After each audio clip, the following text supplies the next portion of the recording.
And there's Screwball wrecking the studio again. And he's like, God, how many times you got to fall out the ceiling? Wow. I tie you up there and you still fall. Just wrecking the place. It's your fault for tying me in the first place. It is my fault for tying you up in the first place. I know. But, if I don't tie you up, you're going to lick the Cat 5 cable again. Oh, my. You have to keep bringing that up. I do. Never going to let it down. No, never. Never. I mean, the only show that actually went down in our entire 100-run history, Screwball's licking the Cat 5 cable. Because it's blueberry flavored. Whatever. But hey, hi guys! It's Shabal Dusty over here on the fabulous West Coast, San Jose, California. It's been, what, 1, 2, 3, 4 weeks since the last show, because I had to go under the knife. That's right, your boy had to have a little surgery. So we took a show off so that I could recover a bit, because last Monday, I couldn't get up out of that lazy boy over there.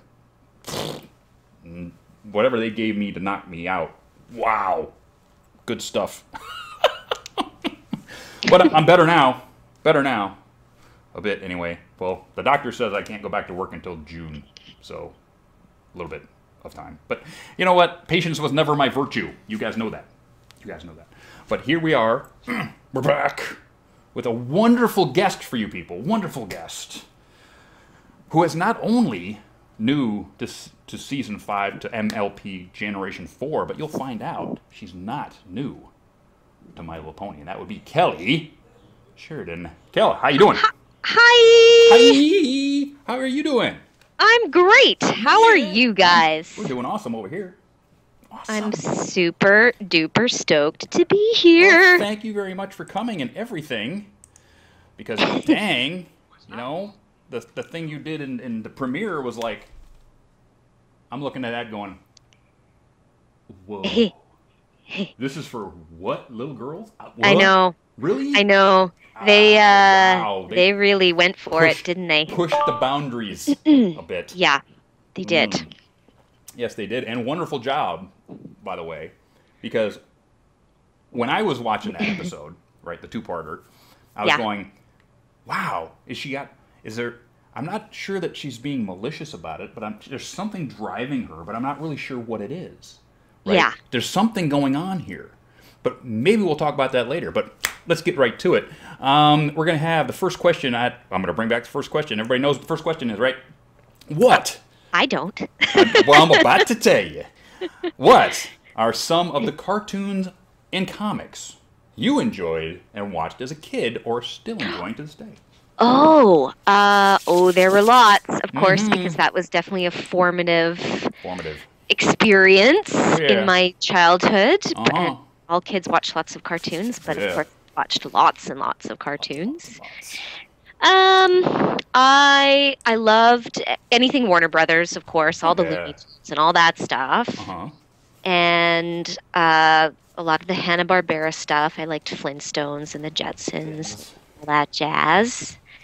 But the thing that I was obsessed with when I was about 9 years old was Transformers, the original Transformers cartoon. Okay. I saw the movie in the theater, the Orson Welles one with Casey Kasem and all those guys. Me and my friend Tammy went to see the movie in the theater, and we were the only two girls. We cried when Optimus Prime died, and all that stuff. So yeah, that was my jam when I was about 9. Wow, did you go? Well, you were 9 when that came out. Did you watch Robotech? I didn't watch Robotech. That was a little too old. Which is funny because it's similar. Similar. Yeah. But so I love that. And then I know this isn't cartoons, but anything Jim Henson was. Also amazing. Yeah. Anybody who's anybody likes the creativity of the Muppets. I mean, geez. I mean, the things they did with felt is like crazy. I know, and the whole worlds they created, they were actually very, very similar to animation in lots of ways. The Dark Crystal, for crying out loud. I know, all that. Yeah, they really went to like a lot. They weren't scared to do kind of dark, creepy, subversive stuff. I think that's good for kids. Like, I think it is. if it's age appropriate, I think kids need stuff like that because it's a safe introduction to those kind of scary, dark, creepy things that happen in real life. I like it. I like it a lot. Acting seems to be deep, deep, deep in your blood. Even a university degree in theater around 2001. What was it that drew you to acting in the first place as a little girl? I loved pretending to be someone else, and I loved the opportunities you had. Like Starlight Glimmer, for example, you can play someone really mean. Yeah. And there are no repercussions. People appreciate you for it. Yeah. So, and I just also, the reason I love theater and voiceover work is the kind of fun community atmosphere that it provides as well. Like, it's a really fun, collaborative environment. So that was always, super attractive as a kid. I've done theater since I was in my kind of preteens and early teens, and professional theater where we'd tour to Australia and to Europe. And wow, you've been all over the place. Yeah, so theater's in my blood. That's cool. Yeah. Yeah, my girlfriend's theater people too. It's awesome. Oh, nice. We're a weird, crazy bunch. Aren't we? Oh, yeah. Man. Were you hoping for on-screen acting, or were you always interested in voice acting in theater? Were you actually hoping to get some more on-camera work? I did a little bit of on-camera stuff when I was a teenager because I had an agent that set me up for a bunch of stuff. In fact, I started doing that before I started doing voiceover work, and it was fine, but I never really enjoyed it. Just because you don't spend a lot of your time actually working. When you do get a job, you spend a lot of, like, the majority of your time just sitting in a trailer on set, kind of waiting to do something, and then you go and do 5 minutes of work, and then you go back and sit in your trailer for 4 hours while they set up the next shot. So that never appealed to me. Even as a kid, it didn't really appeal to me. I wouldn't think it would appeal to kids at all. They're all, like, bouncy and full of sugar, and let's get this done. And yeah, and I'm still that way. I'm still bouncy and full of sugar, so to be out doing stuff. I actually have done I've directed and written a few short films with my theater company, and I like being on the other side of the camera for TV stuff, because that's when you're busy. You're setting up shots and you're deciding what has to be done. So that's the kind of thing I like with film and TV, the other side of the camera. That's cool. That's pretty cool. You're best known as your role with Barbie. Yeah, of course, all the DVD movies except for a few were you. But your work goes back to, like, Ranma 1/2, Inuyasha. Yeah, Ranma was way first gig I ever got. I was still in high school when I did that. Oh, really? Yeah, but the series lasted for, like, we recorded that for like 7 or 8 years or something. Yeah, but you did two different characters on that show. I did. Yuko and let's see, what was the other one? I've got it here somewhere. This is the thing. There's so many of these. There's so many of these things, but prelay and postlay, right? We've talked about this with a lot of voice actors. Some of them actually liked the challenge of anime dubbing because of matching flaps plus acting and all that stuff. What is your preference? Do you like the prelay, or do you like to actually go in there and have that challenge of bringing that character to life in so many seconds of I don't think I have one, because they're really different and they're both super fun. Like with ADR, which is when you dub the show once it's been created. Right. It's just you in a little room, in a little box, a little cage by yourself, you and then the engineer and the director. And you're kind of collaborating with them to get the right timing down. It's really challenging technically to deliver a performance and still, fit in the amount of time that you have and match it to this other animated performance, that's already been animated. It's kind of the reverse of what animators do in a way. Yeah. And that's really fun, especially when you're, most of them that I've done were originally in Japanese, so the translation is very difficult, and oftentimes you're changing the line itself in the recording because the scripted line just doesn't fit, and so it's exciting. And then the prelay stuff, which is when you record it first and they animate it after, is is more like theater in the way that you're recording with a bunch of other people in the room, and you can do, you know, you have kind of free reign to do whatever you want. Obviously, you're collaborating with the director, but that's fun in a totally different way because you're the first person to ever play that character, so you get to create it from scratch. But you're still working, you know, they're still working off a storyboard and off, you know, off an idea of what they want to see happen. So you can't just do whatever you want. Absolutely. But it's fun. Yeah, one of our favorite animes around here, one of our favorite animes that we love on this show is Black Lagoon. Yeah. Yeah, because MarineACU is a very good friend of ours, my little sister. They get to swear on that one. A lot. Here's Greenback Jane right here. Yeah. Greenback Jane. Oh, I don't even want to go into everything about Greenback Jane, but wow. She was a blast. I bet she was a blast to play. James, the director, said he wanted me to play her because he knew I could handle all the crazy techno babble. Oh, there's chunks, like there was a chunk of monologue that was honestly a page long where I'm just going blah blah blah blah blah and saying all this gobbledygook. Yeah, because she was a hacker. Right? She was a hacker with a worldwide net of hackers, and then she made counterfeit currency. From what I remember, we recorded that like 10 years ago. Yeah, that was a while ago. But the thing about those types of characters is it more fun to do that little more adult anime character than anything else? Is it more of that kind of character what you love? Yeah, that's another reason why anime can be really fun, because you get to say and do things that you don't with most prelay stuff, which is made for, you know, young audiences. So oh yeah, getting to swear and be mean and people and all that stuff. It's like I was saying with theater, where you get to do and say things that you would never do and say in real life, and there are no repercussions. You get a paycheck instead. And now I've got something. This is how small this world is. Okay. Now you have to tell me if this is actually true. You worked on the Rags Kids Club band thing, right? Back in the day. I did? Razzles. You remember that character? No. Really? That might be a weird one where because in the IMDb it said that you did, and someone else said that you kind of didn't. I don't know. I was trying to get that okay with you. I don't know if you remember. That doesn't sound... Okay, well, that didn't happen then. Yeah, magic erases. That might be one of those weird things that IMDb lies about. Because sometimes they do that sometimes. What was it called? Rags Kids Club Band. No. Okay, I didn't think so.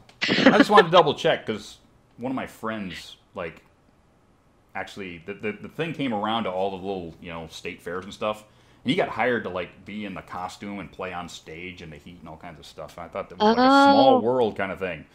So. No, that sounds... I would have wanted to be a part of that, but I did not do that. Weird. And of course, this is not your first foray into the My Little Pony universe. Not the first foray, because you played Melody. I did. In Tales. And she was a singer. She was. And she liked to perform. So, were you feeling like left out when Rainbow Rocks came around and they didn't have a place for you? Hello. Yes. Where is my role? I've been waiting for this since 1994. When I was with those. No, it's okay. I'll be in the next one. Yeah. Wait, no judge. How did it feel? How did it feel coming to Generation 4 when you have going from Melody and 1994 My Little Pony and songs and tea parties and all that stuff to Starlight, Glimmer, and Equalization and Utopias and all this other stuff? I mean, it must have been like a head turner. It's like you're reading the scripts like, are you sure this is My Little Pony? I know. Well, luckily, I mean, the show's been around for a while, and obviously I'm friends with lots of the girls on the show, so I was familiar with the show, and, you know, I'd auditioned for every role on that show since the dawn of time. Wow. So I was well-versed in the My Little Pony world just because I'd been trying so hard for so many years to get on the show. I've joked that they finally just ran out of actresses in Vancouver. They went, okay, let's give Sheridan a shot. We'll throw this role at her. But yeah, so I was familiar with the show, but I definitely didn't know what to expect with the character, for sure. because when I auditioned, it was just one little. I knew she was nefarious, but I didn't. They only give you one little chunk to read when you audition. So I had no idea of the extent of her characters. Listening to your voice, your real voice, it doesn't sound like you changed her too much from just your own personal voice. No, I didn't. She sits pretty much in my natural range. Actually, like a lot of characters I play. There's a lot of amazing voiceover actors in town who get tons of work being really versatile, and I'm starting to get there. But a lot of the roles I get are really close to my own just natural voice. Yeah, that especially with things like you did Scarlet Witch. I did. In X-Men, who had that husky Yeah. voice. She was one of the first roles that I was cast at where I got to do something a little different. And for the past, I'd say the past 10 years or so, I've started to get a few more roles that allow me to explore a bit more range. Part of that is just when I started as a kid, you get kind of typecast and people go, okay, well, we'll cast you because we know you can do this thing. Yeah. And so it takes a couple years to develop more skills and also just to convince people that you can more than they've heard you do. Right. So, you know what? Speaking of Starlight Glimmer. Yeah. Suspicious name, that. Twilight Sparkle. I don't know what you mean. Sunset Shimmer. Former students of Celestia. Out. Starlight Glimmer. Anyway, we never really figured out any of her reasons for doing anything that she did. No, we didn't, did we? Leaving us to believe more is coming. Oh, I don't know about that. Not that you can say anything about that, so let's just, just onward. In playing Barbie, let's go to Barbie. I'm playing Barbie all these years. I'm going to get Barbie back up on a screen because she's cute. Where is she? Dusty, you're messing with yourself. Oh, there we go. Barbie. Lord. Okay, Barbie. Yeah. All these years. Everyone wants to know this. What the heck does she see in Ken? I don't know. Boring guy. I don't know. Boring. It's funny. Most of the movies I've done, there hasn't been a Ken. Really? There's some of them. There's a love interest. There's a or whatever. But he's rarely called Ken. Yeah. I know Life in the Dream. Oh yeah, you popped up Life in the Dream House there. Yes. So that has a Ken. Yes. Those are great, by the way. I'm not actually on those ones, but they're fantastic. They're really funny. Recommend people watch them. Okay. I don't know. What does she see in Ken? What does she see in Ken? Other than credit cards. He has nice teeth, I guess. Seems teeth. like a cool. Barbie has a lot of accessories, and I think Ken is. She does. I'm just being silly. You are about to hit the My Little Pony convention trail for the first time. I am. BronyCon, Everfree Northwest. BronyCan, who we'll talk to a little bit later. Yeah. So far. And TrotCon. And TrotCon, too. TrotCon is coming up, too. Yep. What are you looking forward to the most when you get out there at the conventions? What are you looking forward to? Meeting the fans, for sure. Because everyone's been super nice on all the social media and all that jazz. So, yeah, getting to meet some of the people that because I've been friends with Bronies long before I played Starlight Glimmer. So getting to meet and talk to people new people and people that I'm friends with over Twitter is going to be cool. And then I'm also interested to check out all of the merch and the fan-made stuff, because I've seen some things, and that is cool. Yes, I'm into any cool artisan stuff.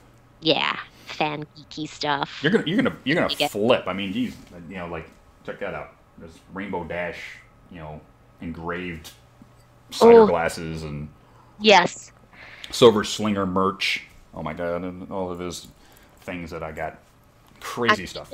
I'm gonna search for a pony shot glass of some kind, because everyone who follows me on Twitter knows I'm a tequila aficionado. And nice. So you're on a delay now, so I'm just seeing the pint glass. I have a collection of shot glasses. Maybe I can find a Starlight Glimmer one. You've heard it, people. Everybody knows what her cutie mark is now. So we need a Starlight Glimmer shot glass. Oh, check this out, with her cutie mark on one side and an equal sign on the other. God. That's what she wants. Make it happen, people. That's what I want. Yes, make it happen. I have a collection of these things. Like every time I go there, some of them make special ones for their convention, so I pick those up. And I've got a Rainbow Dash one, and I've got a really nice one that Silver Slinger did for me with Cheerily on it. You played Cheerily too, so we're awesome. I did, yeah. Yes. What generation would that be? Would that be G3? No, a 3.5. Oh, I'm sure. You guys know way more than that I think it than was I do. 3.5. But yeah, so you played Cheerily, so we're homies. Cheerily's my girl. Oh, cool. Yeah, she's rad. You know why? You know why Cheerily's my girl? Because we dated in high school. What? We dated in high school. Yes. She's that old. Oh. Absolutely. So. That's cool. Yeah.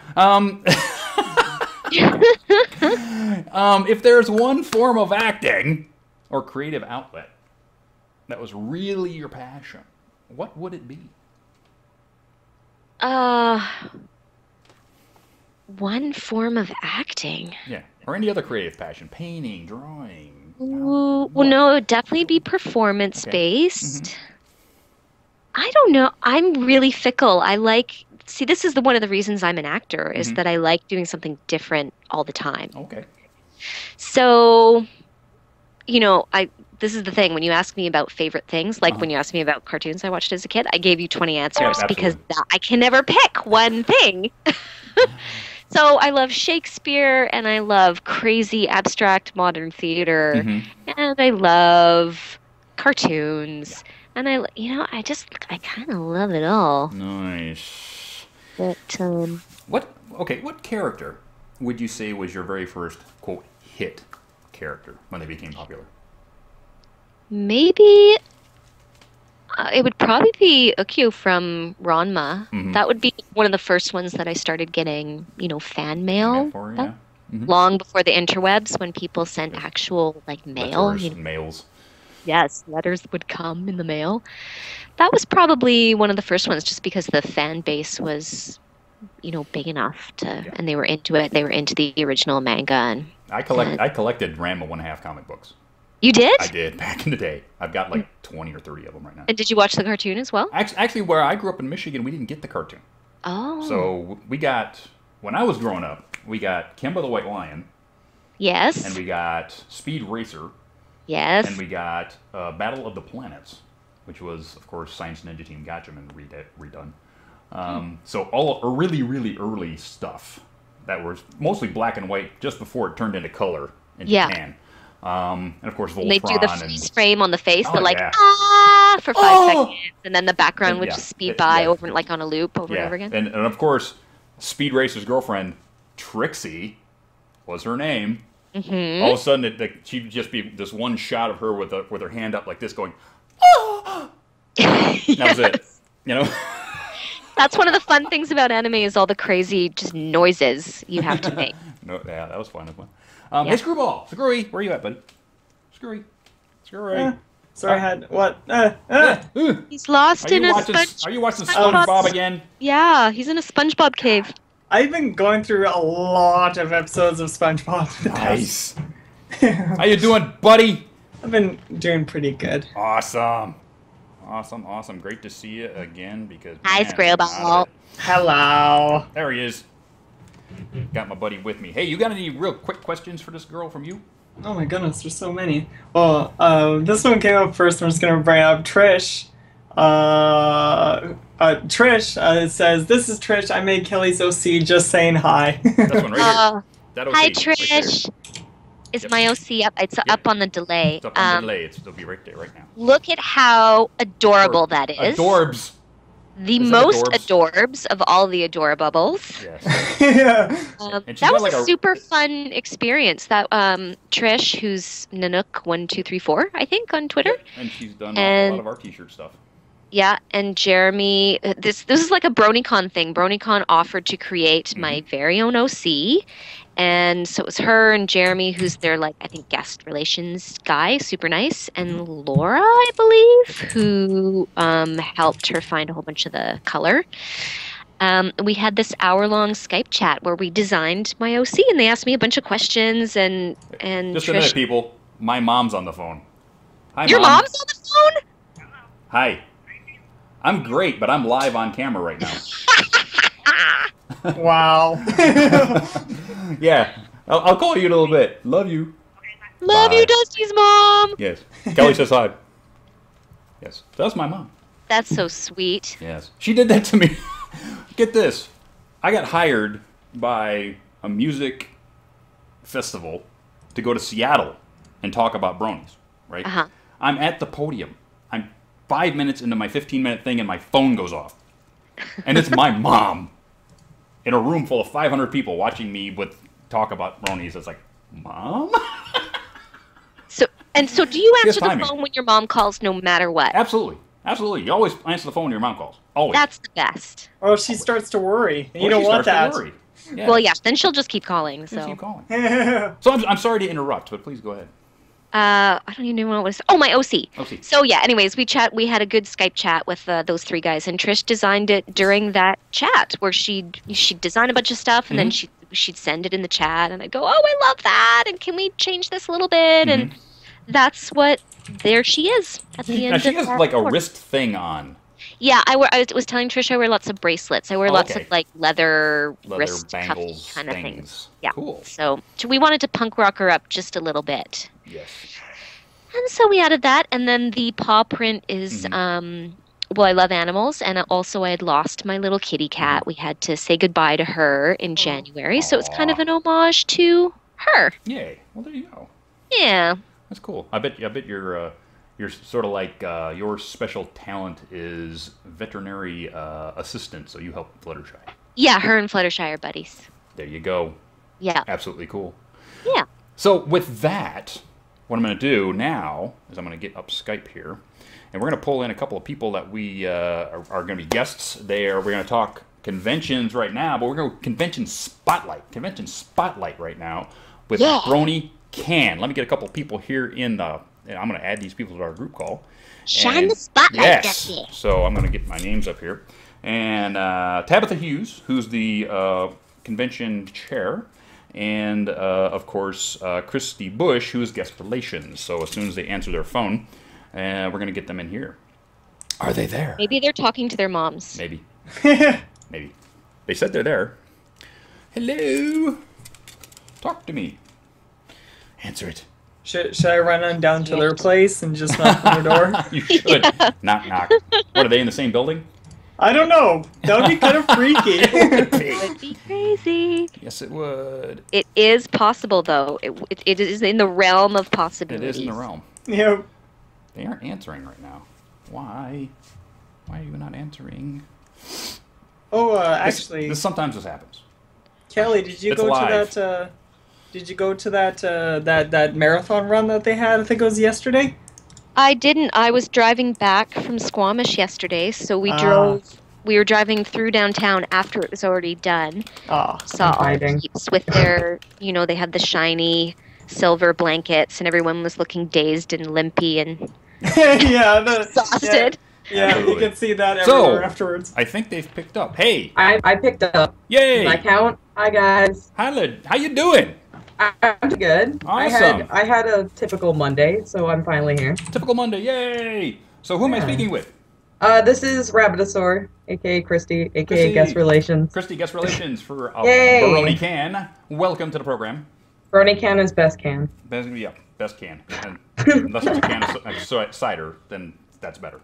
But there you go. Is Tabitha with you, or is it just you tonight? Somewhere. She probably has alerts off, so it never signaled her. She'll figure it out in like 5 seconds. Okay.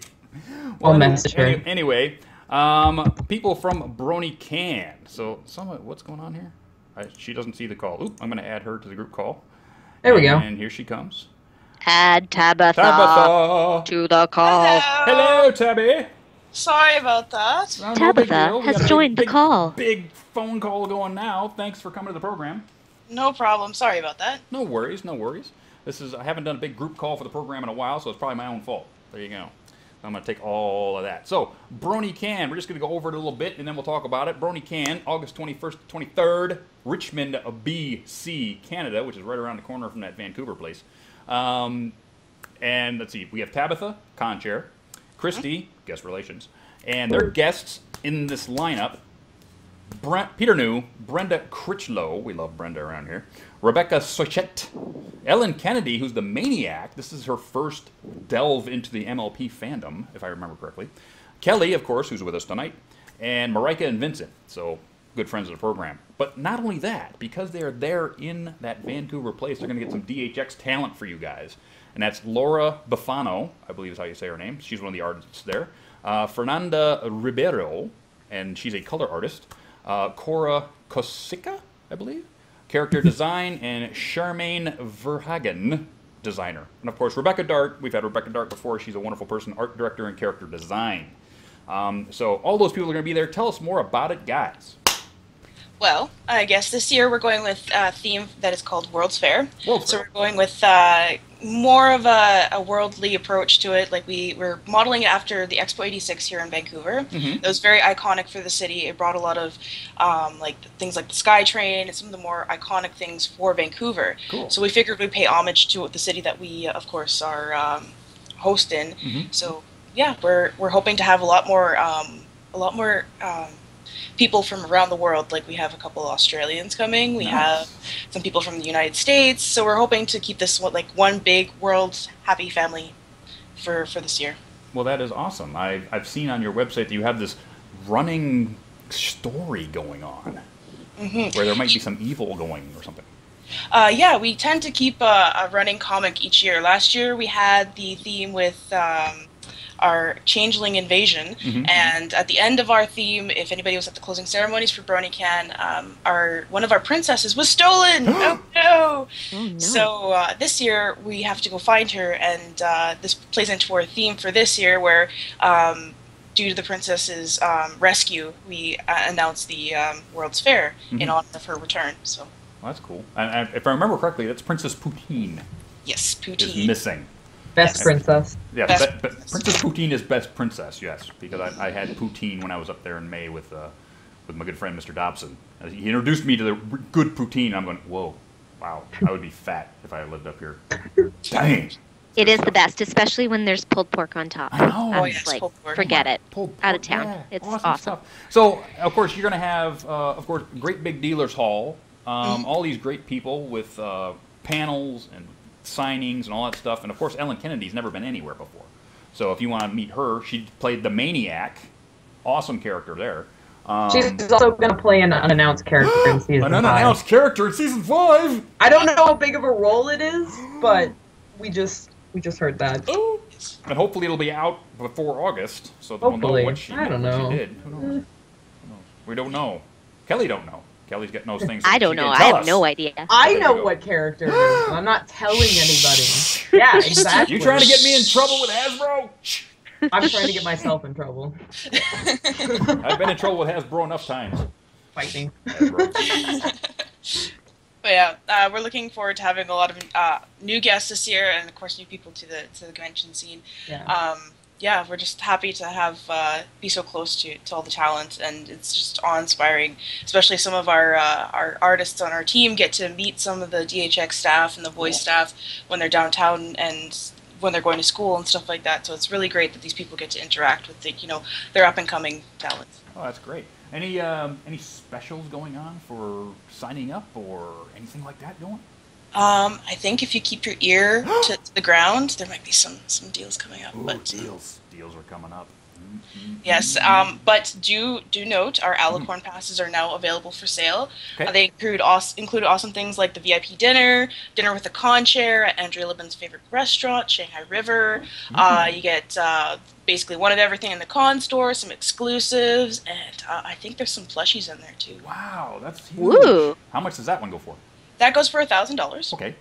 And yeah, like I said, you get a little bit of everything, and plus a little bit extra, of course, for helping us out. Absolutely. You know that number 1,000 is like everywhere. It's like it happened 1,000 years ago. It's $1,000 for an Alicorn sponsorship. At most of these conventions. So yeah, it's a nice round number. If you can afford it, you can get all that stuff, and that's cool. Are there any? Now we've got all of these guests, which are on my screen. Is there anything more coming? Another guest, maybe? soon? We're starting to shift our focus. Like now we're starting to look at some more musicians. But I think Christy has a couple people she still has her eye on. I'm still talking to people at DHX. Nice. At least four confirmed right now, maybe 5. Nice. So they're coming in groups. DHX people. I mean, DHX, the people that make the show. I know that we love Kelly and we love Marika and we love Vincent and we love all those guys for what they do. But the backbone of the show is the designers, the artists, the colorists, the script writers, all those people.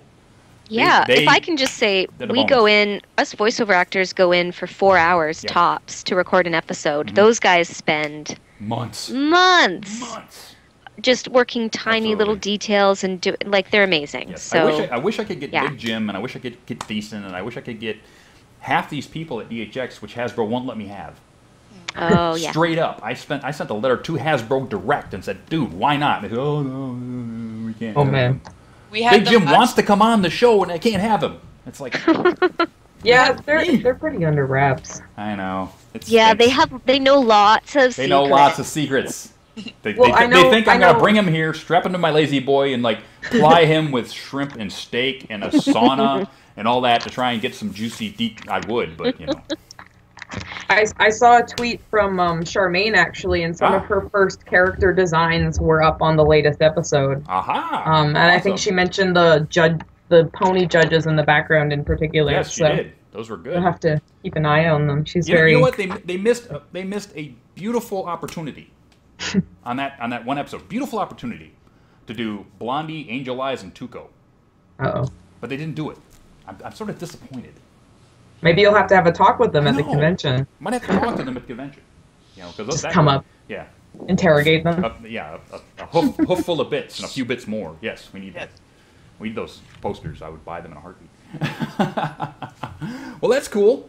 That's awesome. So it's going to be in Richmond. Go to the website, which is, what's the website again? Bronycan.ca. Bronycan.ca, because of course it's in Canada. Yes. Not in America. The good old .ca. .ca. I grew up close enough to CA that, I could swim across the river and go to Ontario. But, yes. So I'm like pseudo-Canadian. I keep calling myself that. But anybody who's actually taught themselves to skate on a river, frozen river, yeah, you're Canadian. We'll have you. We'll take you. Thanks. Awesome. I'd love to be there. Let's see. What else can we talk about, guys? Bring me something else. Well, let me see what we've got here. Like I said, we have the Alicorn passes. We have our theme coming out. We got a lot of exciting stuff. Our schedule will be coming out this week. Okay, schedule this week. We use a program called Shed, so it allows you to basically sign up and you can make your own schedule based on what's going to happen at BronyCan, which makes it really fun because then people can kind of plan their weekend. Put it in their phone. People are texting me. What's going on here? I think I was on the internet or something. Cool. So all of that is coming. Now, how much is the basic registration? Basic registration is $55 right now. Okay. And that's Canadian? That is Canadian, so if you are American, this may be a good opportunity to swipe a ticket that may not actually be $55 for you. More like $45. Yes, because the American dollar is a little bit higher right now. Same with that $1,000 Alicorn pass. Absolutely. That's like $5 American, right? Absolutely. Yeah, it's about $5 American. Yeah. Check those exchange rates, guys, because they fluctuate a lot. Back when I was a kid, the Canadian dollar was only 65 cents against American. I mean, it's a lot better now, but you can still save some money on those bigger registrations if you go over there and watch the exchange rate.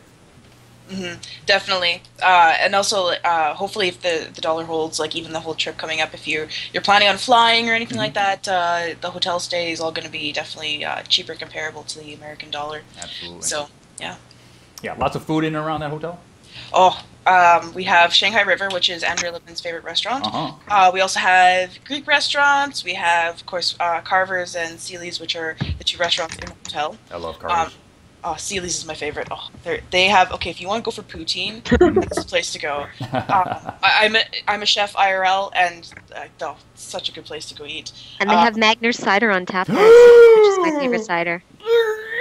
It's really good. I'm sold. It's really, really good. I'm sold. Japa Dog's down the street. Japa Dog's fabulous. Yeah. Japa Dogs too? That's also great. And we're right by Richmond Center, so you can walk 10 or 15 minutes down the road and go into the mall and hang out. Yeah. Yeah, Cool. dim sum, sushi. Yes. Lots of good stuff there. Lots of good stuff there. Lots of good stuff. And on top of that, you're in one of the most beautiful cities on Earth. So if you go there for a few extra days or get there a few days early, you can actually like kayak and climb the mountain and do all this stuff in and around Vancouver. You could go down the DHX, stand in front and take a selfie, like I did. But there you go. Actually, it was my mom's birthday this weekend. So me and my mom went up to Grouse Mountain and we did a bit of a hike up there. And oh my god! Did you do the gross grind? No, my mom turned 59. So okay, I guess not. It was more of a nice little saunter around the top, but it's a beautiful mountain area, and it's only May right now, but it's still like give it a couple months and it'll be beautifully green up there, and it's an awesome spot to go visit. Yeah, in August it'll be spectacular. Mm-hmm. I still got to tackle the grouse grind eventually.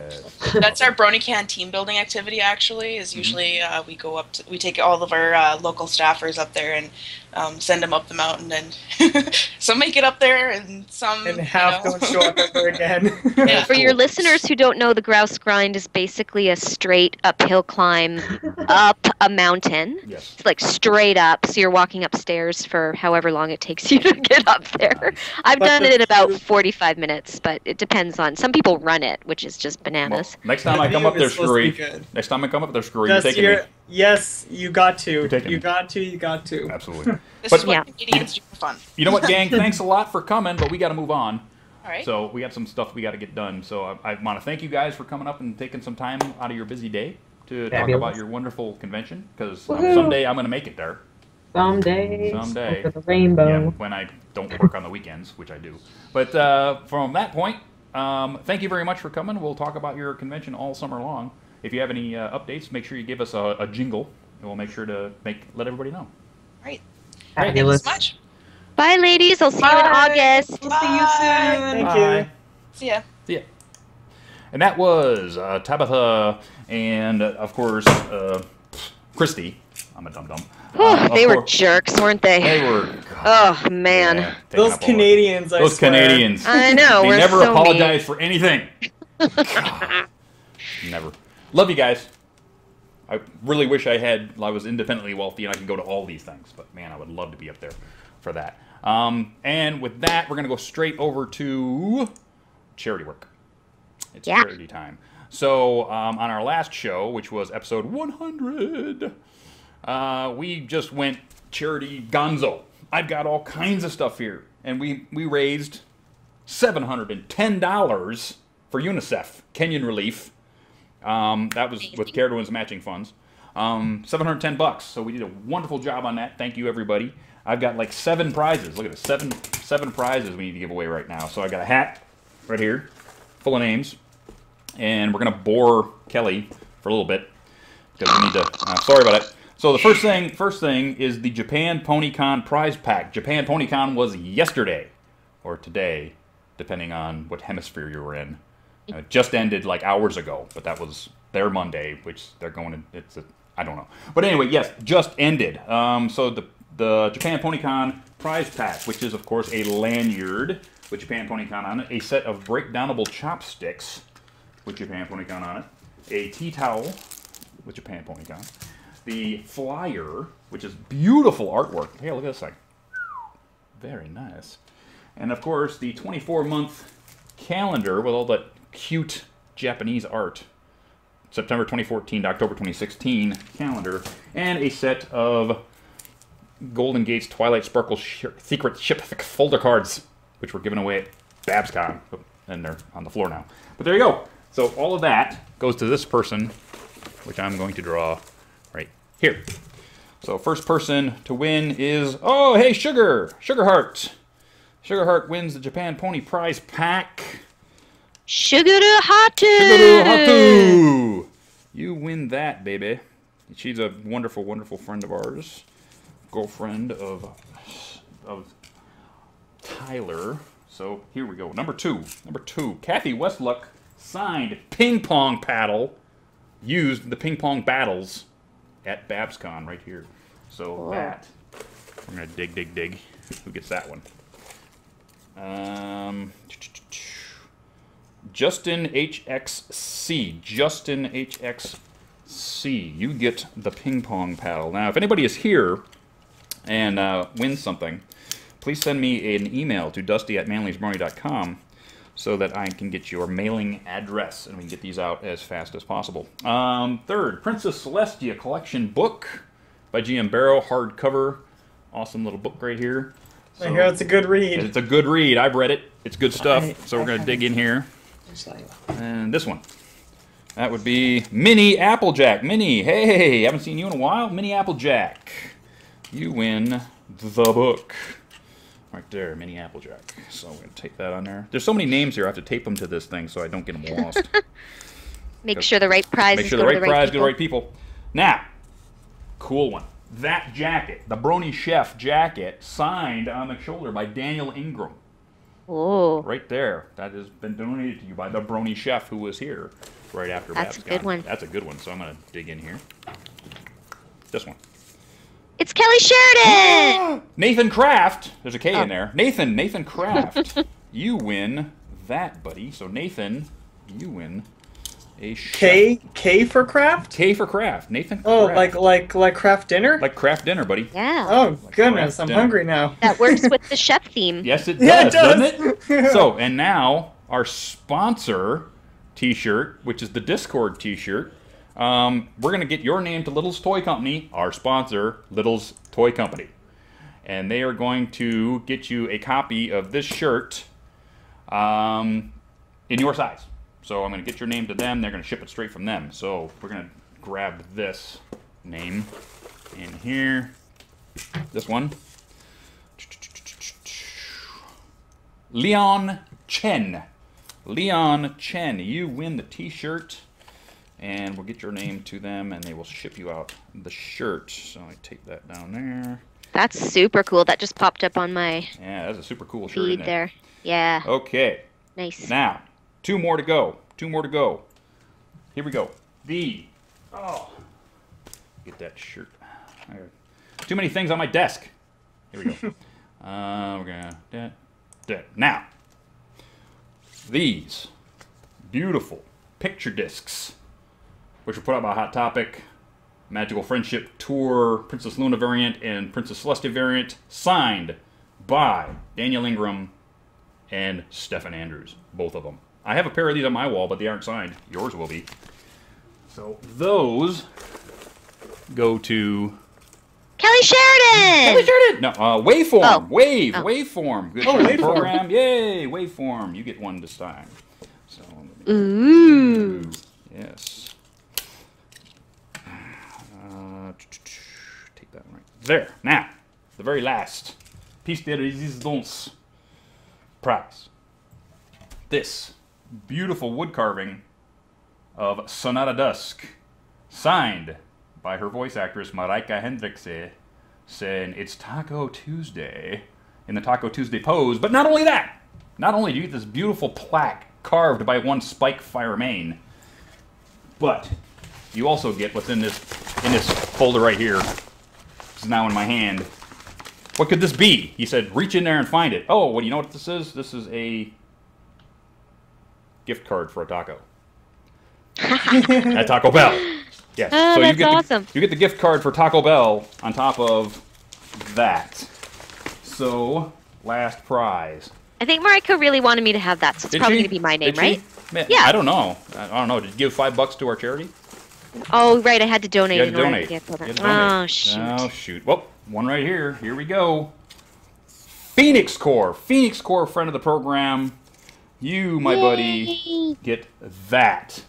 So, it was a pretty good shot for anybody to win something because there was a lot of prizes this time. So we got 7 people and 7 prizes.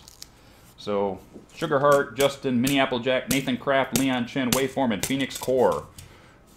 If you guys are here in the chat room, send me an email, dusty@manlysbrony.com, with your shipping information, and I will try to get that stuff out as fast as possible. That's a lot of shipping money, so if it takes a little while, hopefully, I'll get it out as fast as possible. But that is charity giveaways for the 100th anniversary show. Thank you very much, everybody, for helping. And with that, Get all this out of my hat so I can put my hat on. My wonderful leather hat. Oh, I love this hat. I'm making a mess. So now, I'm going to take a drink because now I'm parched. This is so trippy, this delay, because I I'm know, seeing isn't it? everything like in the future. In the future! I'm hearing everything Actually, in the it's in the past. future. We're in the future. That's the past. Yeah. Isn't I'm it? hearing in the future and I'm watching in the Watching past. But now, we get to do a new charity. Kelly's charity, which is Wildlife Rescue Association of British Columbia, because we love the animals around here. We do animal stuff a lot, charity-wise, around here. Look at my OC! Yes, look at the OC. Look at that. It's beautiful. Yeah, I'm pointing to it right now. See that? I love it. The animals. Yeah, I'm in the middle. Wildlife doesn't end just because the city limits are there. It's indivisible city limits. Wild animals are around us everywhere. I mean, they had deer in downtown Detroit for years until they took care of that stuff. So these people take care of the wild animals that end up in urban environments and get hurt. They take care of them, relocate them back to the wild, and try to stop that from happening in the first place. So wonderful, wonderful people that do some really, really great work. For that, this is what we're going to do. So if you go over to manlysbrony.com, click on the big box link, give $5 or more, and we already had somebody give $100. We're at $105. I saw that already, today. which That's is awesome. rad. Awesome. Yeah. So we're going to hit our $500 goal pretty freaking easy. I love it. So if you go over there and give $5, you're going to be in for this pile of stuff down here. Now, I've got another set of the Golden Gates cards from BabsCon, which is the Twilight Sparkle Secret Chip Fic Boulder, which we all love around here. Wonderful game. I've got from our sponsor, Little's Toy Company, a fashion-style Pinkie Pie right there. She got the sunglasses and all that stuff. Those are kind of cool. Let's see. I've got a signed IDW comic by Heather Nusse right here, which is the draw-on cover, signed by Heather. This is a 2013 convention exclusive, number 6. So those are harder and harder to come by because the years go by. We have, because it's Villains Week, obviously, because we have Kelly. I have a Funko Trixie Lunamoon right here. Funko Trixie Lunamoon, also from Little's Toy Company. So our sponsor has stepped up and given us some wonderful, wonderful things. Now, that's for if you give us anything, right? $5 and up, you're in the drawing just like the one we just had. Now, if we crack $500, that's easy, $500. I found something that I think you're going to like. I have this pendant of equality made by one Silver Slinger. Ooh. Ooh. The pendant of equality, which is going to go for $500 or more. That will be in here with all of that. But not only that, the Princess of Equality, Kelly Sheridan, I believe would like to kick in just something else. I would. Would you? What would you? Yes. What would you like to kick in? I would like to kick in a signed copy of Pixel Kitty's Starlight's Darth Vader photo, which I love that picture. Like this one so right here. great. Do you have right there? Put it there. Yep. Ooh, and the equality pendant just came up on And my the screen. equality pendant. That's so shiny. Isn't it cool? I want it. Yes. That picture's so perfect because it's May the 4th be with you right now. May the I know, 4th be with you, that's people. the thing. So I thought it would be appropriate today. Yes. And I can personalize it and sign it to whomever wins. Whomever wins it. So all of that stuff, and you know what? I know that guy. You know, I might be able to get you one of these. Oh, sweet. In fact, I think he's going to be at every Free Northwest. Oh, I'll just go around at the con and like bap people on the bum with it. Yep, absolutely. Magically transform Magically them. transform. You're equal now. You're equal now. You're equal now.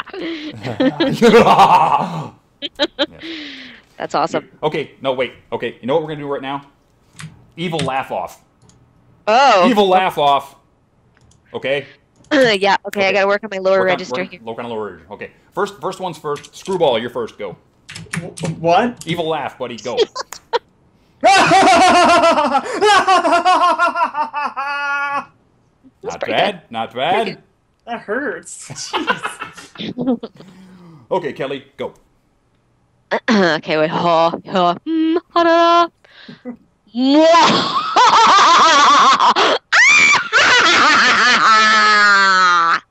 Sweet. Yeah. Nice. Okay, my turn. Okay, you go.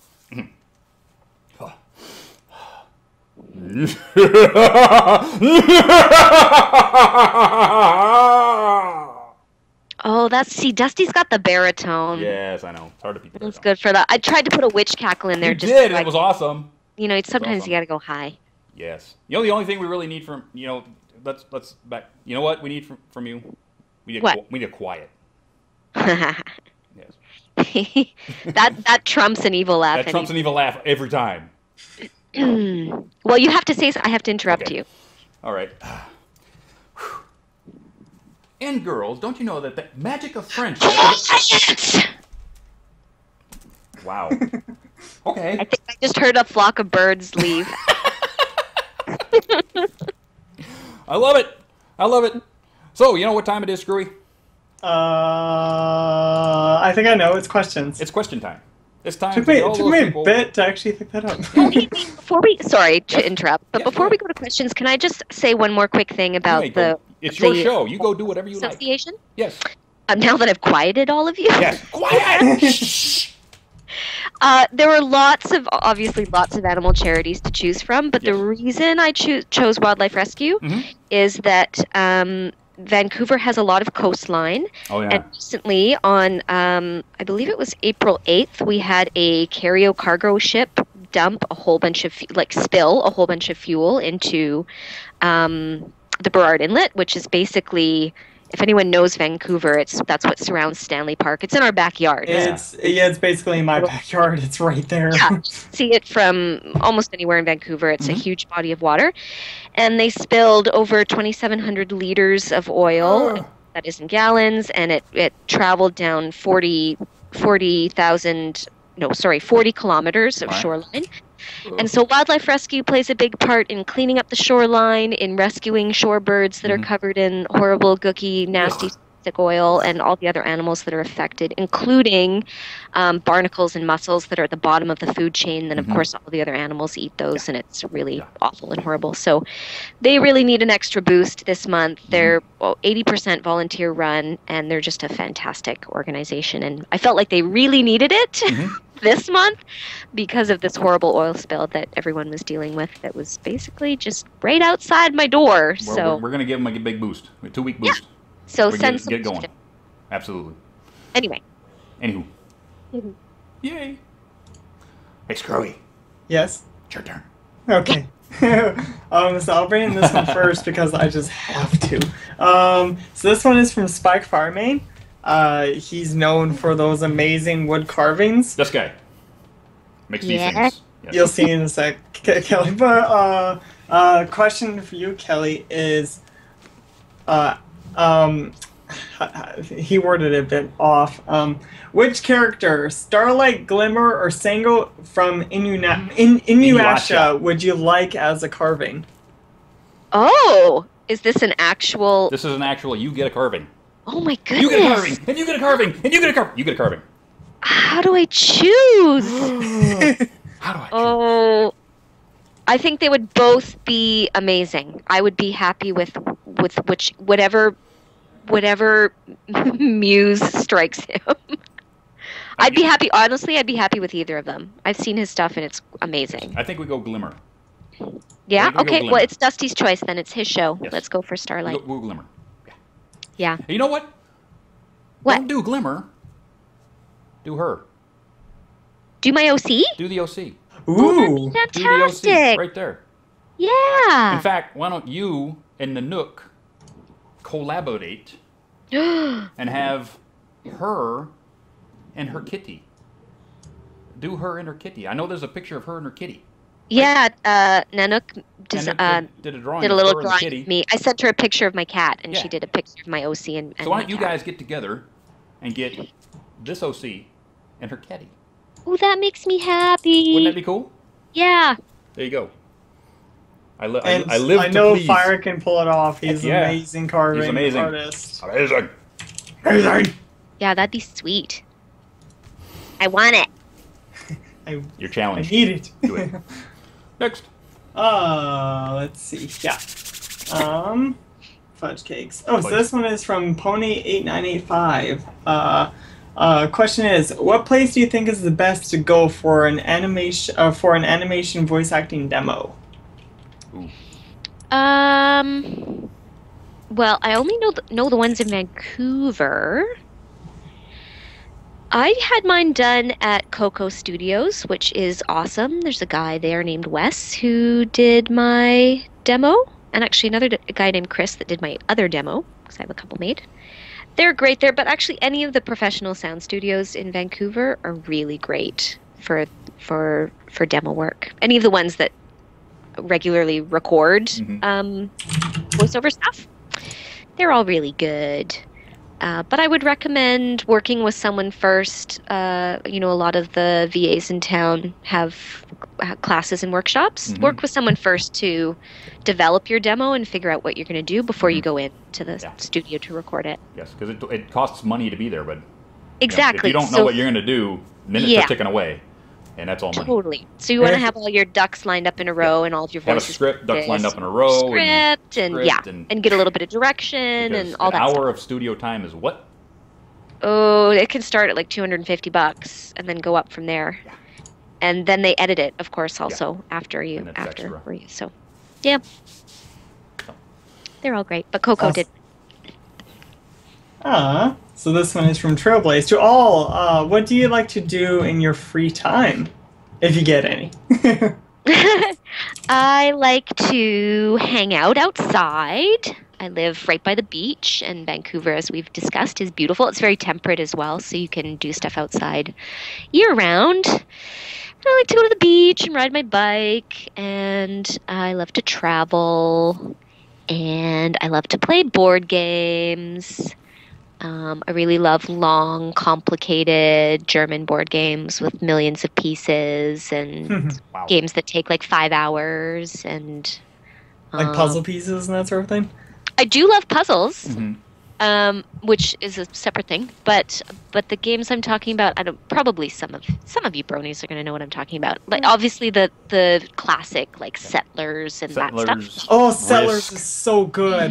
It's really good, but I also love Agricola and Tikal and Puerto Rico and oh my gosh, Pandemic. There's a bunch. Settlers over Camelot, or Shadows over Camelot. Camelot. See that? I said Canterlot because I'm used to it, but it's Shadows over Camelot. Which is a beautiful game. That one sounds familiar, but I don't know if I've actually played it. It's a beautiful game. It's a great, well-made game. You need to check that one out. It's a really cool game. We just bought it. I played it with some friends of mine when I lived in Reno. But wonderful game. I wish somebody to remake that as Shadows over Canterlot. Yeah. But it's really a fun game because somebody who's playing the game is a traitor to Canterlot. Oh, those are always the best. So basically you have to figure out who it is, and they have to work against. Oh yeah, it's great. It's a wonderful. They're good. There's another one I enjoy called Pompeii that has a little volcano in the middle of it. I haven't seen that one. First phase of the game is expanding your territory, and then the volcano erupts. Yeah. And then you get out of the city, and as the lava expands, you have to pick up little guys and drop them into the volcano. It's really, really good. So, yeah, I like board games. That's cool. Goodness. Yeah. What about you, Dusty? What's your favorite? Oh, you know me. It's like I jump on my motorcycle and go until my money runs out. Oh, of course. Everyone knows that. That's what I do in my spare time is I ride my motorcycle. Or I do videos, or I, ride my motorcycles. But that's what I do. Or you do videos on your motorcycle. I've done that. There is one on my YouTube channel of me making a video while I'm riding my motorcycle. Of course. Yeah. I can see you getting a selfie stick and a GoPro. I don't need to do that because I've got little GoPro mounts that go on the motorcycle in places. So. Yeah. Those GoPro peeps, they know what they're doing. Yes, they do. Next. Let's see. Yeah. I should probably. Let's see here. Oh, here we go. So this one's from ToonGeek45. Question for Kelly: how did it feel to do one role in Friendship is Magic and suddenly get invited to so many conventions? Amazing and overwhelming. You do these, like, we recorded that episode, or those 2 episodes, I guess, last March. Yeah.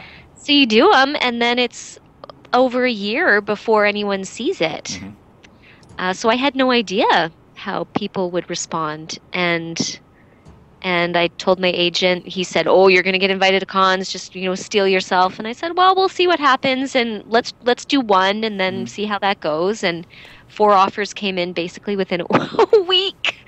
So it was great. I'm glad that she's gotten such an amazing reception. This crazy little Starlight Glimmer. Mm-hmm. Well, she's a very deep character. I mean, it's not like she's like this background character that comes in, does something stupid, and leaves. I mean, she's got this great, big, huge background into why is she doing this. I mean, and this she's manipulative spurred a lot thing. Of curiosity, yes. For sure. I think it's spurred part a of it. lot of curiosity as to this could actually happen somewhere in Equestria, and Celestia knows nothing about it. Yeah. And then she just disappears into a mountain Yeah. to hang out with, I don't know, Gandalf or something. She's like, Yeah. I don't know where she's shall going. not. She has a staff, right? She did. She has a staff. It's like, you shall not. Wait, no. Maybe he can talk some sense into her. Maybe she comes across Gandalf. We'll see. Next. Oh, actually, also from Spikefire, he says that when he gets it done and figured out, he'll give it to you at BronyCon. Fantastic. Yes. Oh, I'm excited. That's going to be fun. Yes. So let's see here. Ooh, okay, so this one is from Chief Justice! Resident superhero! Wow. Of Stay Brony, my friends. This Protector question of the she plays up cornflake. oh. Enemy of that scourge, soggy milk. I don't know what any of that means, but he No. sounds like a great guy. Yes, he's a wonderful man. He's a wonderful man. I think actually Battle Creek has given him the key to the city lately. Battle Creek. Yes, Battle Creek, Michigan, where of course the cornflakes are invented. Oh, yeah. Oh, you really did your homework. My goodness. Hey, I grew up in Michigan, man. I know all this stuff. All of it. I do like cornflakes. Yes, cornflakes are awesome. And that man protects them And for Rice you. Krispies. Yes. Rice Krispies are only good in marshmallows. Yes, Square Yeah, that's their best. That's their That's best their incarnation. best Their best incarnation. form is when they're mixed into marshmallows. Awesome stuff. Yeah. So what does the defender of the cornflake want to know this week? for you, Kelly, since you've played Scarlet Witch before, what do you think of the version in the new Avengers movie, if you've seen it yet? I haven't seen it yet. I'm going on a date night in 2 weeks to go see it because it's my birthday on the 19th, so we're going to go Sweet. sometime during that Oh, week. nice. Sweet. Just from what I've seen from the trailer, she looks badass. She looks pretty cool. Cool. Yeah, it's so neat to see a character you've played Yeah. in live action stuff. She's a cool character, cool past, and that relationship with Pietro. What is he? Quicksilver? Yeah. Is that his name? Yeah. So, It's cool. I'm excited to see her, see what they do with her. I'm gonna watch She's it. super powerful. Like, she can basically do anything. I remember that from when we recorded the show. Just going like, how are they going to stop her? She's OP. She's overpowered. overpowered. Yeah. I'm excited to see it. I'm watching it this Wednesday, so I'm really pumped. A few of my friends and Sam, everyone, we're all gonna go watch it. So yay! Yeah, pretty much anything that Joss Whedon does, I will go and see. Hell yes! The fact that it's an Avengers movie is also, is a bonus. It's pretty cool. Ooh, so this one is from Flare Cobra to all. Today being Star Wars Day, what would be your Star Wars vehicle of choice? Ooh, speeder bike. Come on. Don't even have to question that one. With the thing that they have to cut open and sleep inside. A tauntaun. A tauntaun. The tauntaun. Yeah, I like land travel. Slow and low. Your tauntaun's gonna freeze before it hits the first marker. Mine would be the I think it's called the Snow Cruiser. Yeah. The one that they used to take down the four-legged things. The AT-AT? Yeah. How did I forget what a tauntaun was? I sat there for a minute going, you can get a sleeping bag, which is a tauntaun. And when you open it, it's got tauntaun guts on the inside. Oh, yes, I've seen those. They're fantastic. I thought you could ride around on this. Dusty, I can't ride on a sleeping bag. I need, That's true. That's true. We got genetically invent tauntauns now. Pinkie, and I'd ride around on him. My friend. Oh my goodness. Let's see. Yeah. Sorry, I'm just such a slow reader today. I think it's because that 4-week break. Off, yeah. It's been because I'm watching all that SpongeBob. Yeah. Oh yeah, it's actually kind of been killing. I've actually been fire hosing anime on Netflix because I haven't been able to move. They sit me in the lounge. It's like, here's your Netflix. Yeah. Go ahead and log on. On and on and on. Yeah. Yeah. Watch it all. Ooh. So this one is from Pony2443. Happy Star Wars Day. To Kelly, what is your favorite memorable scene during voice recording? There you go. Oh, every day crazy wacky things happen. My favorite thing would have to be recording with Tim Curry when we did the first Barbie movie, Barbie and the Nutcracker. The first 10 or so of those Barbie movies all had a celebrity villain. That Kelsey Grammer and Catherine O'Hara and Martin Short and Angelica Houston, a whole bunch of amazing people. But Tim Curry was the only one I recorded with. Everybody else they recorded, over the phone or whatever. And he was so lovely. I mean, I adore him from Legend and Clue and just he's fantastic. There's no topic. He's fantastic. And I saw Clue a billion times when I was a kid. So he was just really lovely and down to earth, awesome, great guy to work with. And at one point during the recording, because we were in the same room together, and it was just us, just the two of us for that particular time that he was in. And he had some line where he said something to me. It was a line in the script, you'll never get out of here, I'll have you trapped forever, whatever it was. And I said something back, and I had a complete out-of-body experience where I thought, I'm acting with Tim Curry. He said a thing, and then I said a thing back, and then he said a thing back again. It was just I thought I was going to pass out because I never thought that would happen in my life. And normally in voiceover recording, you don't often look at each other. You're reading off a script. But we had this moment where we were looking into each other's eyes, acting. It was just magic. So magic. That is probably my all-time favorite thing that has ever happened to me in the studio. You know what? I think Twilight Sparkle has opened the magic mirror because I'm getting a very faint signal from Ponyville. Oh. Yes, Joe Stevens. Joe Stevens is on the line, so I'm going to get Joe Stevens in here really quick. We'll be right back. News from Ponyville is now.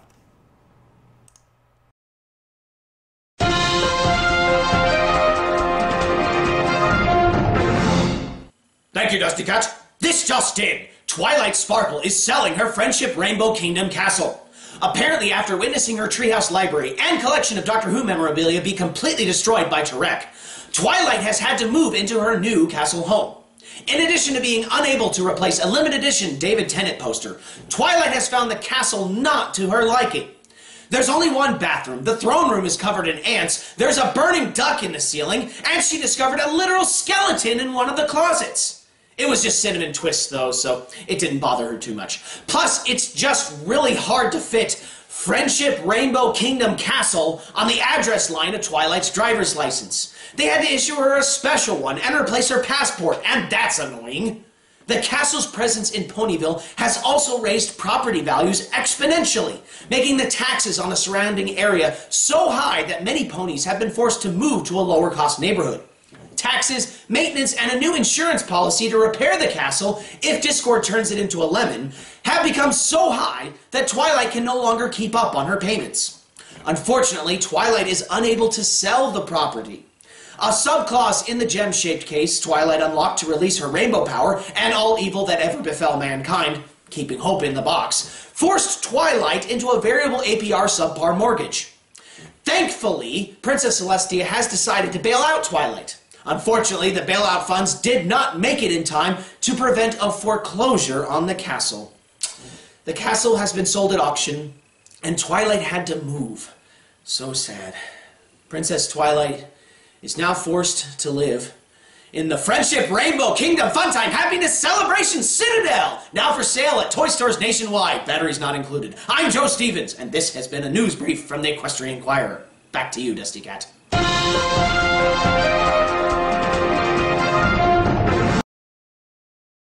Wow. Can you believe that?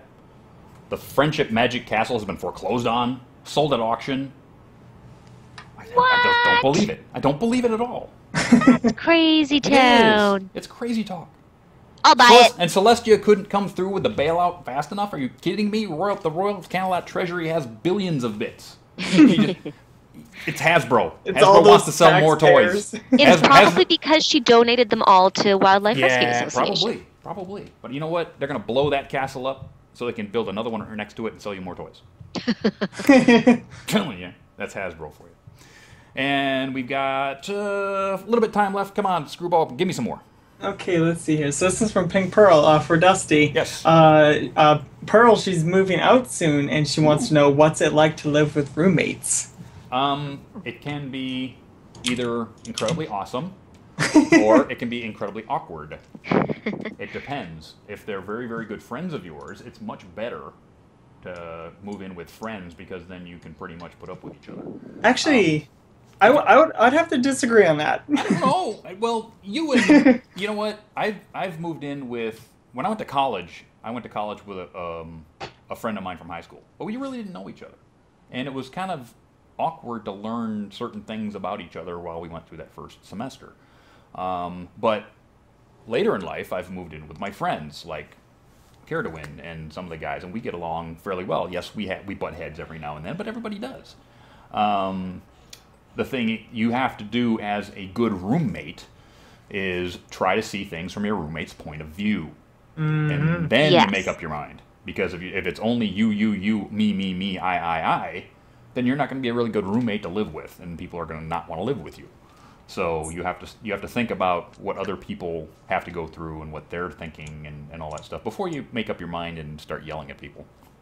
It's sort of opposite for me, actually, is that I've seen a lot of people who go in with friends and then it sort of breaks friendships because they're like, there's been competition I've seen in the past from previous people I had known, but then when I moved in with Sam, we didn't really know much of each other. It sort of just happens, right? But best roommate I've ever had. Because he's likes the exact same stuff I do. We're always listening to orchestral music and playing games, and it's just like, this guy's like my twin. What the hell? Well, there you go. I think it's important to have, like, either whether it's a friend or a stranger you're moving in with, to make sure you have similar, like, living styles. You know, or you expect similar things from each other. You have, like, complementary schedules, whether that means you have opposite schedules and so you get private time or whatever it is, but it's important to, like, discuss a bunch of stuff before you move in together, whether it's a friend or absolutely whatever it is. That's exciting. Good luck on moving out. That's very exciting. Good luck. Yeah, that's a good time. Next. Oh, let's see here. So, okay, so this one's from Third Cobra. To Kelly, in your opinion, what was the most challenging character you've had to voice? The most challenging... That changes all the time. But what would it be?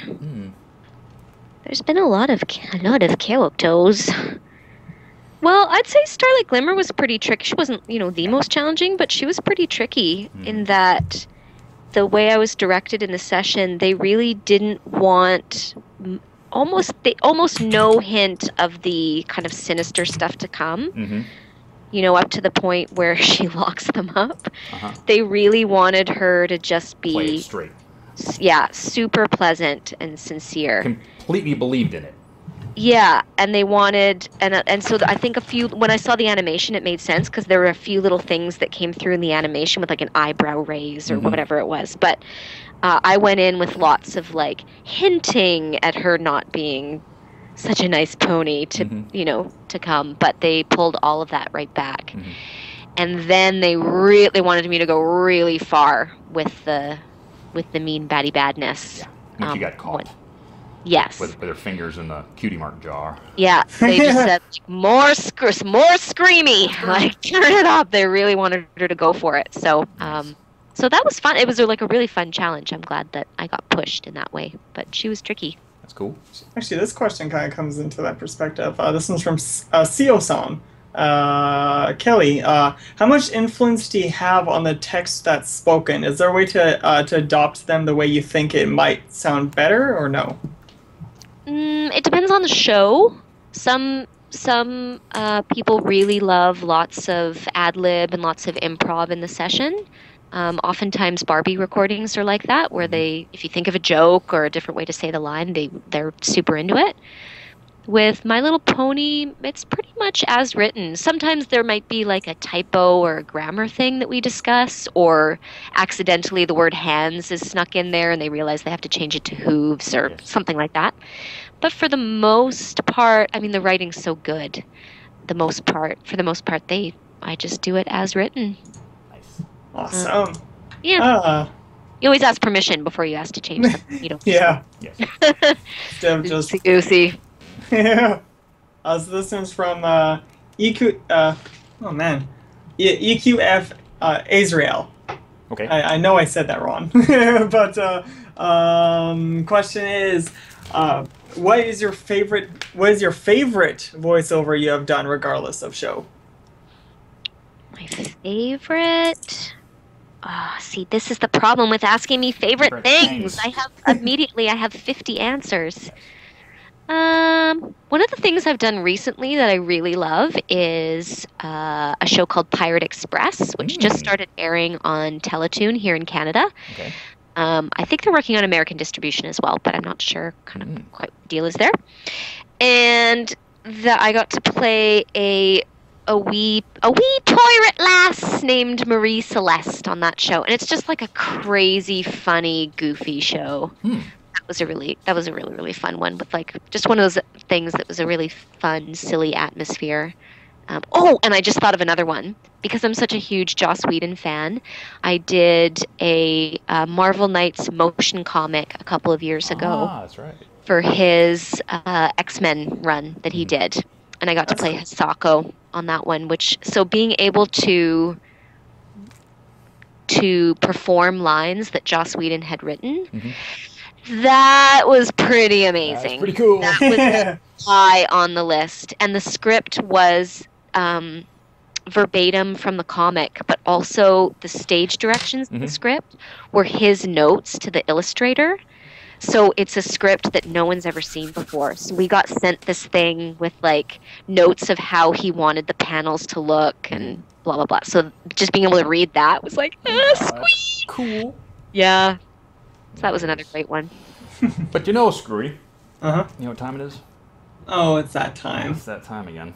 Fudge cakes. Fudge cakes. I know. No. This is the time when our guest gets to ask me and Screwball a question. Oh, I get to ask you guys a question? Yeah.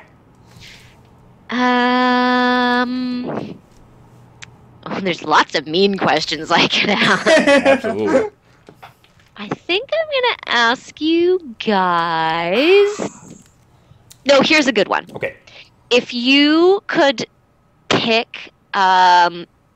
If there was a My Little Pony episode that was an homage to one of your favorite, like, movies or TV shows or books or comics or whatever, what would you pick? Oh, I already know this one. I know this one right off. Okay. The Blues Brothers. Okay. We're on a mission from Celestia. Uh-huh. Absolutely. With music by Daniel Ingram and Stephen Andrews. Yeah. The whole thing. Start to finish. Yes. Done. Oh, with their little hats Yes. and their sunglasses Yes. and the dancing. Oh, that'd be And the fantastic. dancing. Yeah. Yeah, that'd be good. Fudge. How about you, Screwy? That's the problem. It was almost my favorite movies are like horror or disturbing. That's okay. Okay, then, you asked for it. An homage of The Thing. The Thing. Ooh, that's an old one. That's one of my most favorite movies of all time. I love it. John Carpenter did such a good job. Nice. It's suspenseful, it's freaky, but not really child friendly. Not really. Yeah. Well, neither is Big Lebowski. Neither's you Big know. Lebowski in there too. So. Yeah. Actually, I know there's Daring Do, but I still love Indiana Jones, Yes, and Indiana I would love an entire episode that was Indiana Jones based. If it was Daring Do or if it was an Indiana Jones pony, either of it, I would love to see that. Yeah. That would be awesome. It would be. But with that, we're at the end of the evening. So we're going to say a couple of things right now. One, we still have a t-shirt out there that you can go find. And that is this one with art by Sabrina Abargete. Right there. Boop. This t-shirt is at Redbubble. Redbubble, Stay Brony. Go to Redbubble, look up Stay Brony. One word. You'll find this t-shirt design along with everything that Nanook did for us over there at redbubble.com. You can get that on t-shirts, Buy all the iPad cases, koozies, all kinds of stuff. So if you like us, please support the show by buying a t-shirt or a hoodie or something like that. I've done a couple of hoodies. They're pretty cool. So that is over there. Also, our sponsor, which is Little's Toy Company, right there, Little's Toy Company, that bring you all the awesome stuff that we get to give away to you guys. So if you need a Funko, if you need something like that, go over to Little's Toy Company and pick up a whatever, because he's got all the neat stuff. I think he just got the Applejack Banks in, so I'm going to pick up one of those myself. So that's kind of cool. Thank you very much again to Kelly for taking time out of her busy schedule. Thanks, guys. This was super fun. Yes. I had a good time. For coming. Screwy, who does everything that he does. Screwball, right there. Amy, my wonderful girlfriend. Lance Bubala, who we couldn't do anything here without him. Nathan and Bash Script and everyone over there busting their flanks at the new Canalot Hill Network. We got lots of wonderful things coming up. They're coding like mad right now, trying to come up with the new stuff.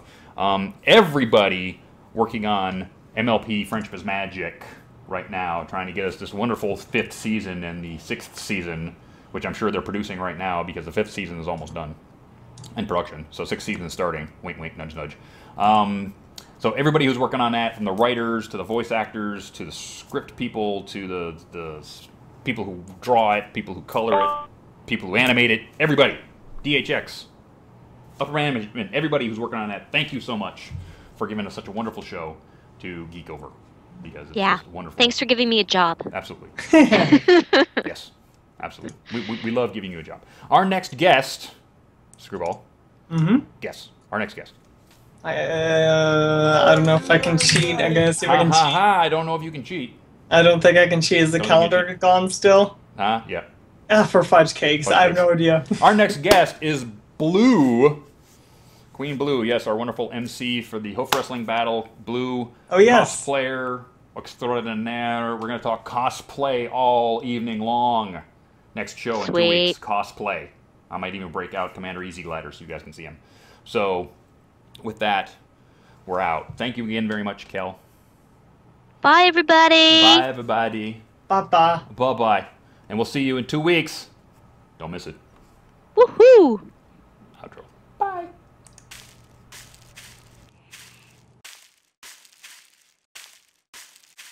Good night, sweetheart. Well, it's time to go.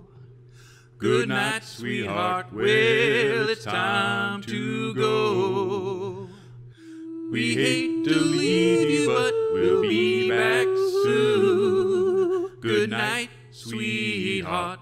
Good night. Good night, sweetheart. Good night.